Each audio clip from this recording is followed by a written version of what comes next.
Саламатсыздарбы? Бүгүнкү сабагыбыздын темасы видеолордун башына интро даярдоо боюнча болмокчу.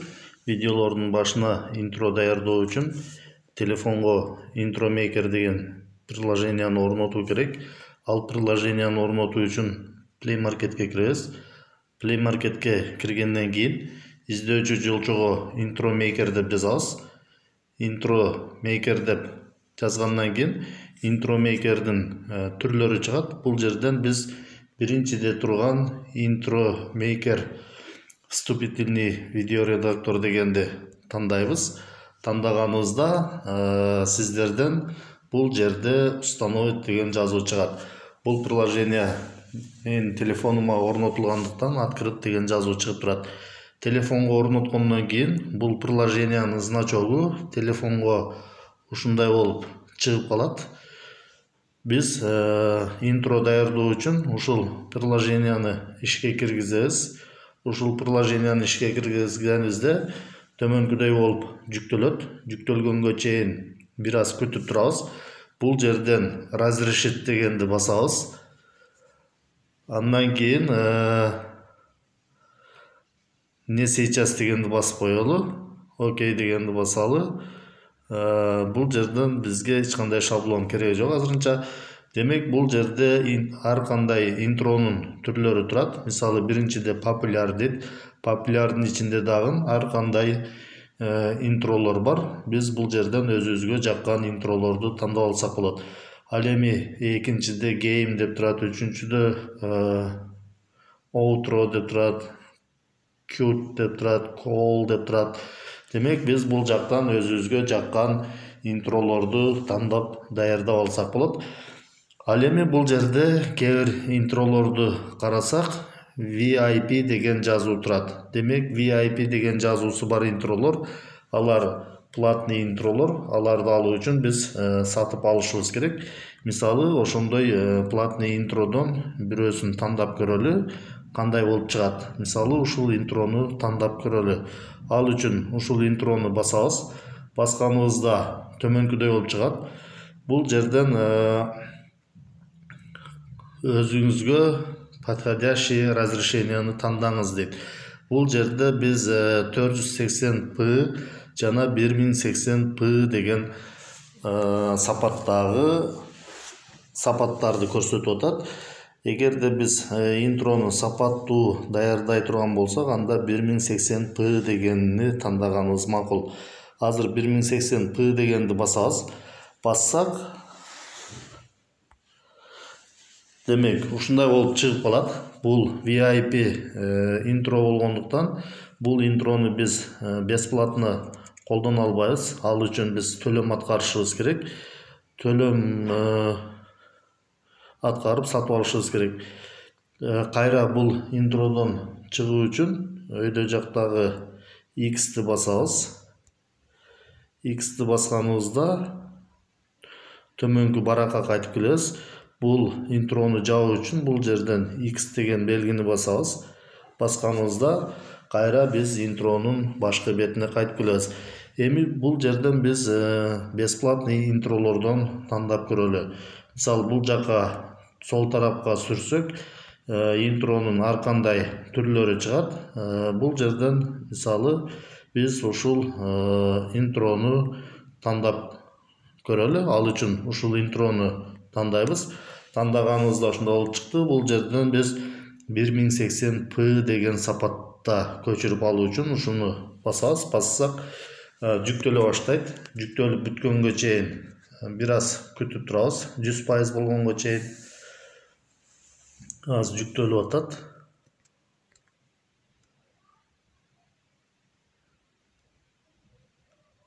Мына жүктөлгөндөн кийин бизден ушундай болуп чыгат.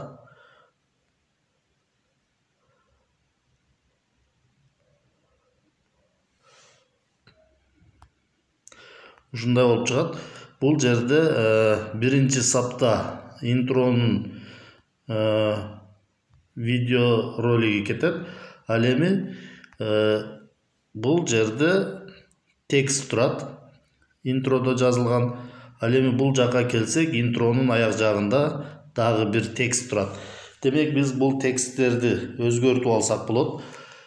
Бул тексттерди каалаган интронун каалаган кадрына жылдырып алсак болот. Ал үчүн ушул интрону манжааз менен басып туруп кое бербестен интронун каалаган жерине ушундай кылып жылдырып алсак болот. Ал эми өтүү узактыгын дагы өзгөртүп алсак болот. Ал үчүн тексттин эки тарабында стрелка турат. Мисалы, өтүү убактысын узартуу үчүн ошол стрелканы манжааз менен басып туруп кое бербестен тартып, мындай кылып өтүү узактыгыны узартып же кыскартып алсак болот. Ал эми текстти өзгөртүү үчүн ошол текст жазылып турган жолчону манжааз менен басып койсок, өйдө жактан текст белгиленип калат. Ушундай болуп мына рамкага алынып калды. Эми бул жерге биз текстти өзгөртүп жазуу үчүн манжаабызды ошол белгиленген текстке тийгизип койсок, курсор пайда болот. Мурдагы жазылган текстти өчүрөбүз дагы бул жерге өзүбүздүн текстти жазып койсок болот. Мисалы, бул жерге мугалимдин портфолиосу деп жазып койсок болот. Портфолиосу деп жаздык. Андан кийин биз өйдө жакта турган галочканы басабыз. Галочканы басканыбызда ушундай болуп келет. Бул жерден биз тексттин стилдерин дагы өзгөртүп койсок болот. Ал үчүн төмөн жакта стиль деген турат. Ошол стиль дегенди басабыз. Стиль дегенди басканыбызда бул жерден тексттин стилдери чыгат. Биз ушу жерден өзүбүз каалаган стилди тандап койсок болот. Мисалы, сары А болуп турганды тандасак, мына ушундай болуп өзгөрөт. Ал эми бул жерде стилдерди карасак, кээ бир стилдердин төмөн жагында, оң тарабында кулпунун сүрөтү турат. Демек, алар платный стилдер. Ал стилдерди колдонуу үчүн сатып алууга туура келет. Биз бул жерден ушундай кылып стилдерди да тандап алсак болот. Ал эми бул жерде оформление дегенди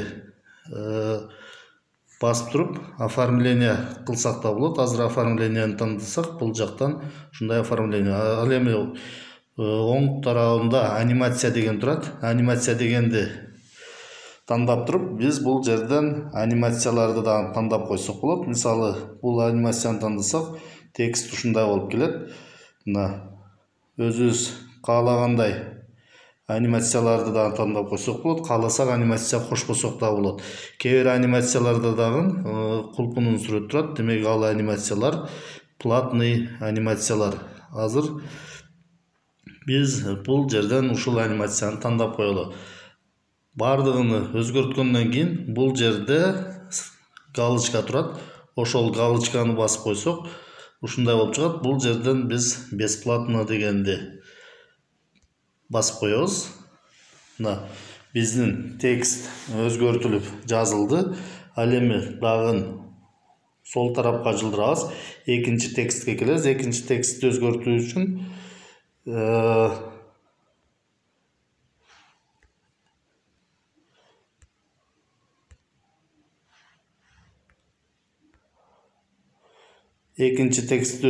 үчүн бул жерден ошол текст турган жолчого манжааз тийгизебиз. Манжааз тийгизсек, текст ушундай болуп белгиленип калат. Бул текстти кааласак чоңойтуп алсак да болот. Ал үчүн оң тарабында төмөн жакта турган стрелканы басып туруп, ушундай кылып өзгөртүп, чоңойтуп, кичирейтип алсак да болот. Ал эми бул жердеги текстти өчүрө турган болсок, бул жерде корзинанын сүрөтү турат. Ошол корзинанын сүрөтүн бассак, бул текст жалпы өчүрүлүп калат. Ал эми өзгөртүү үчүн белгиленгенден кийин ушул жерге манжаабызды тийгизсек, курсор пайда болот. Мына бул жердеги текстти дагы өзгөртүп коебуз. Мисалы, бул жерге дагы аягында дагы ушул сөз чыксын дейли. Интронун башында жана аягында ушул текст чыгат. Текстти жазабыз. Жазгандан кийин өйдө жактагы галочканы басып коебуз. Бассак биздин текст өзгөрүлдү. Ал эми бул жерден жанагындай кылып стиль тандасак да болот. Эгерде стилди өзгөрткүбүз келбесе, бул жерден биз ушул галочканы басып коебуз. Эгерде стилди өзгөртө турган болсок, бул жерден стилди тандап туруп, стилди тандагандан кийин бул жерден биз галочканы басып коебуз. Азыр биз өзгөртпөйбүз, галочканы бастык. Мына демек биздин текст кошулду. Эми бул интрону башынан коюп көрөлү. Башынан коюп көрүү үчүн мына ушул белгини бассак, биздин интро иштей баштайт. Бирок азыр бул жерде эч кандай звук жок. Же эч кандай музыка коштолгон эмес. Демек биз бул интрого ар кандай үндү коштоп койсок болот. Ал үчүн төмөн жакта музыка деген бар. Ушул жерде музыка дегенде бул жакта эң төмөн жакта карасак, текст, наклейка деп турат, музыка деп турат. Ушулардан биз ар кандай наклейкаларды, музыкаларды, сүрөттөрдү кошуп алсак болот. Музыка кошуу үчүн биз ушул жерден музыка дегенди тандайбыз. Музыка дегенди басканыбызда ушундай болуп интронун өзүндөгү музыкалар чыгат. Эгерде биз бул жактан өзүбүздүн музыканы кошо турган болсок, телефондогу бул жерде моя музыка деген турат. Ошону тандап туруп, биз өзүбүздүн телефондогу музыкаларды кошуп алсак болот. Азыр биз интронун өзүндөгү музыканы эле кошолу. Басканыбызда ушундай болуп музыканын баардык түрлөрү чыгат. Эгерде бул жерден outro дегенди бассак, анын ичиндеги музыкалар чыгат. Биз өзүбүзгө жаккан музыканы тандап алсак болот. Азыр интро дегенди басалы. Бул жерде мына биринчиде турган музыканы угуп көрүү үчүн ушул жерди басабыз. Бассак, азыр жүктөлүп атат. Бир аз күтүп турабыз. Же болбосо бул жакта оң тарабында загрузка деген турат. Ошону басып коебуз. Бассак жүктөлөт. Мына загрузка болуп атат. Плюс белги болуп өзгөрдү. Эми биз бул жерден угуп көрсөк да болот. Эгер жакпаса, анда кийинкини загрузка кылабыз. Загрузка кылуу үчүн ушул жерде турган белгини басабыз. Бассак загрузка болуп, ордуна плюс белги пайда болуп калат. Угуп көрөбүз. Демек ушундай музыка экен. Бул музыканы интрого кошуу үчүн бул жерден плюс белгини басабыз. Плюс белгини басканыбызда ушундай болуп чыгат.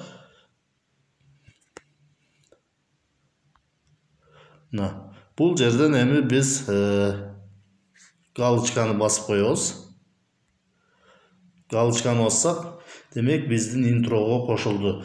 Жашыл болуп турган жолчу бул интрого кошулган музыка. Азыр биз башынан коюп көрөлү.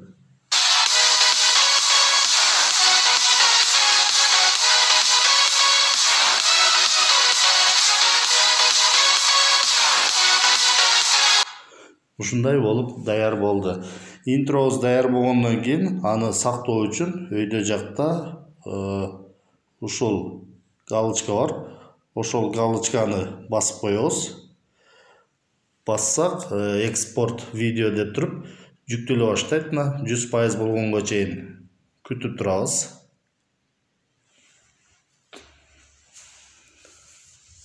Биз даярдаган интро жүктөлүп атат.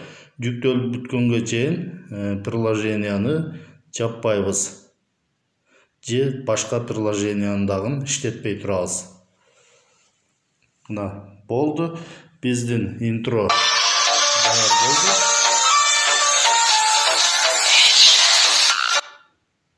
Даяр болгондон кийин биз бул приложениядан чыгып кетебиз.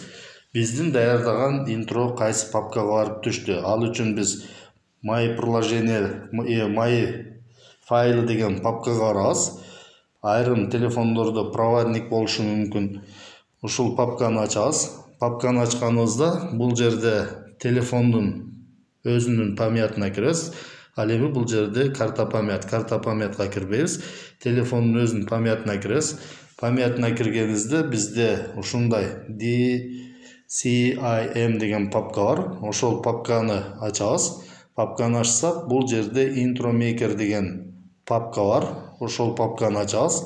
Папканы ачсак, биздин даярдаган интролорубуз ушул папканын ичине түшөт. Ал эми бул жердеги интро мурда даярдалган интро болчу. Азыр биз даярдалган интро ушул интро. Демек биз бул интрону эми өзүбүздүн видеонун башына кошуп, видеобузду монтаждап алсак болот. Сиздер дагы ушундай кылып видеоңуздардын баш жагына ушундай интролорду ушул Intromaker приложениясы менен даярдап алсаңыздар болот.